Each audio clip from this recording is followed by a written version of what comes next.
Selamat pagi, perkenalkan kami dari kelompok ekstraksi yang beranggotakan yang pertama ada Atika Halimah Putri dengan NIM 32122121201, dengan saya Bella Novela dengan NIM 321218005 akan memaparkan mengenai materi ekstraksi bagian pendahuluan.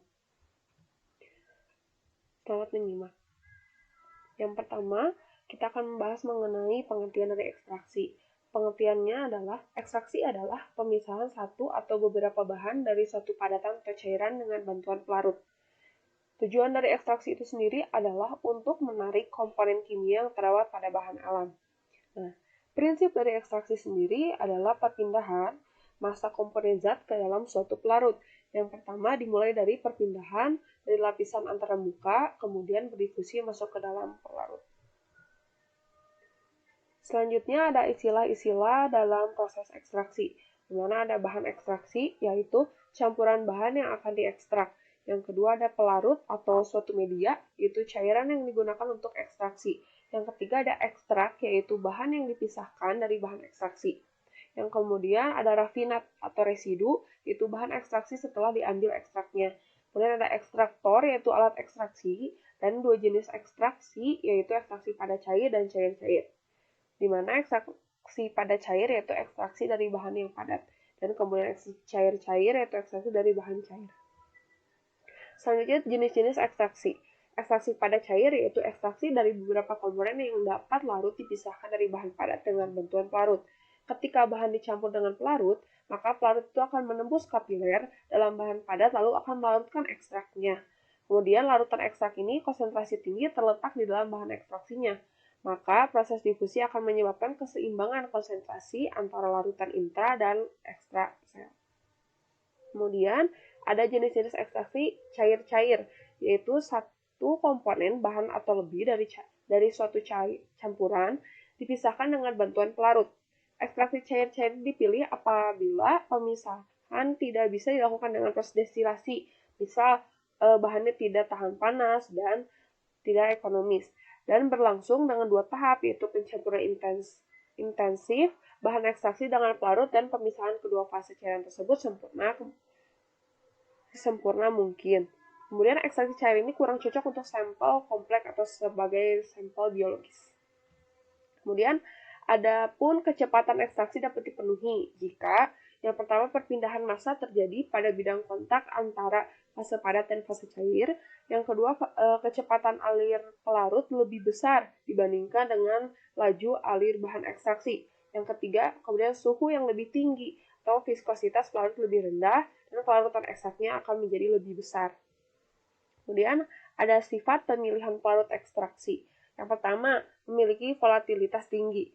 Yang kedua, dapat diregenerasi. Yang ketiga, non-toksik. Yang keempat, relatif murah. Yang kelima, non-korosif. Dan yang keenam, viskositasnya cukup rendah. Materi selanjutnya akan disampaikan oleh rekan saya, Atika. Terima kasih. Ya, baik. Selanjutnya saya akan lanjutkan.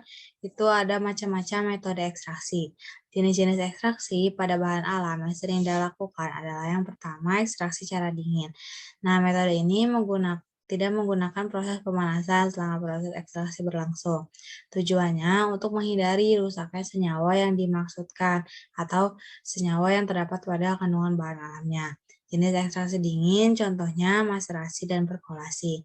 Yang kedua itu ada ekstraksi secara panas. Ekstraksi ini melibatkan panas dalam prosesnya. Dengan adanya panas, secara otomatis akan mempercepat proses penyaringan dibandingkan dengan cara yang dingin. Metodenya itu ada reflux, ekstraksi dengan alat Socrates dan infusa. Nah, keduanya pasti berbeda yang hasil yang didapatkan. Ekstraksi secara dingin memerlukan waktu yang lebih lama daripada ekstraksi dengan cara panas. Selanjutnya, koefisien distribusi. Nah, dalam proses ekstraksi, Perbedaan kelarutan dari bermacam-macam bahan merupakan dasar klasifikasi metode ekstraksi. Nah, kita ketahui bahwa ada hukum distribusi. Itu merupakan perbandingan kelarutan suatu senyawa dalam dua pelarut yang berbeda yang dapat dirumuskan dalam rasionya. Nah, rumusan yang paling umum untuk menggambarkan distribusi zat larut dalam dua pelarut yang tidak bercampur dinyatakan dengan persamaan koefisien distribusi sama dengan raffinat dibagi eksaktan. Nah, jika terdapat dua atau lebih zat terlarut yang mempunyai harga konstanta distribusi yang berbeda dalam sebuah sistem pelarut, kedua zat tersebut pasti dipastikan dapat larut dan dapat dipisahkan. Selanjutnya, selain bergantung pada kedua jenis pelarut, konstanta distribusi dipengaruhi oleh temperatur dan tekanan udara. Jika dinaikkan, biasanya mobilitas molekuler senyawa akan bertambah dan merubah harga konstanta karena berubahnya kelarutan. Selain itu, merupakan perubahan konstanta distribusi yaitu terlihat dari aspek perhitungan pH-nya. Hukum yang mendasari konstanta distribusi yaitu yang pertama, kita ketahui ada hukum Nernst. Hukum Nernst berbunyi bila suatu zat ditambahkan pada suatu sistem yang terdiri dari dua pelarut yang tidak bercampur, maka zat tersebut akan terdistribusi atau menyebar di antara pelarut, sehingga perbandingan konsentrasi pada kesetimbangan suhu tertentu adalah sama atau konstan. Yang kedua itu ada like dissolve like, di mana prinsip kelarutan yaitu suatu zat hanya akan larut pada pelarut yang sesuai. Dengan kata lain, zat yang bersifat polar akan larut pada pelarut polar, dan suatu zat non-polar akan larut pada pelarut non-polar. Nah, itu dikenal dengan like dissolve like. Nah, berikut ada video pembelajaran.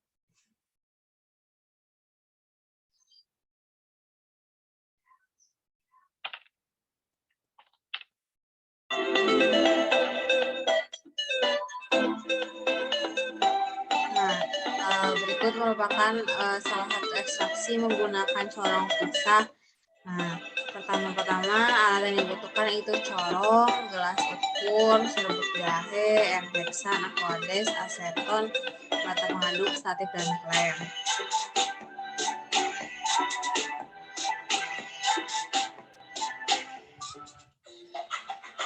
Nah, metode ekstraksinya itu menggunakan serbuk jahe yang sudah diambil ekstraknya, ditimbang,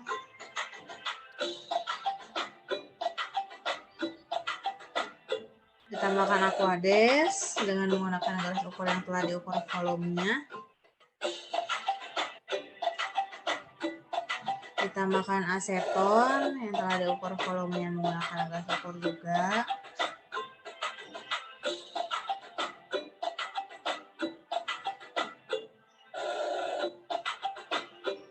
nah yang terakhir ditambahkan pelarut N-heksan yang sudah diukur volume menggunakan gelas ukur juga.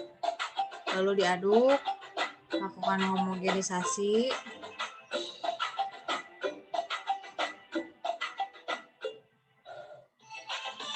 Nah, lalu dipasang colong pisah dan colong pisahnya ke labnya.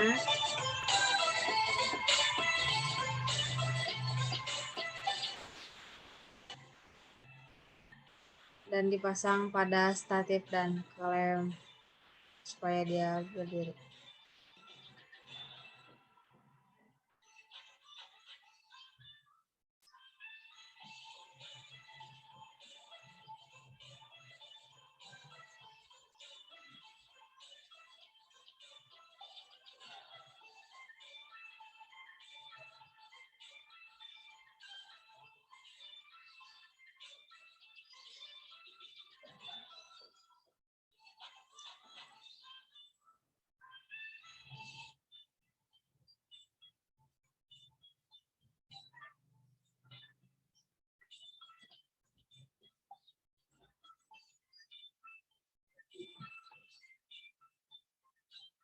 Setelah dimasukkan, yang tadi sudah dihomogenkan, ditutup, lalu dilakukan pengocokan selama kurang lebih 15 menit.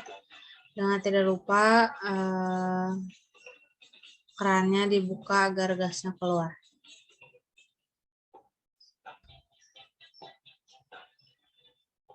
Lalu larutan yang sudah bercampur akan terpisah selama 10 menit dan terlihat terbentuk 3 fraksi, yaitu polar, semipolar, dan nonpolar. Lalu dipisahkan, dilihat sampai tanda batas mana fraksi yang polar, semipolar, dan nonpolar.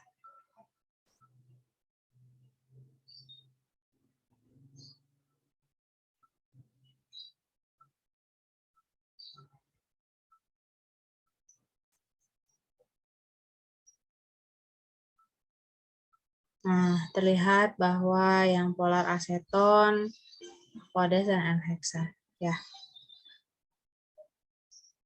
Ya, berikut video yang bisa kami sampaikan.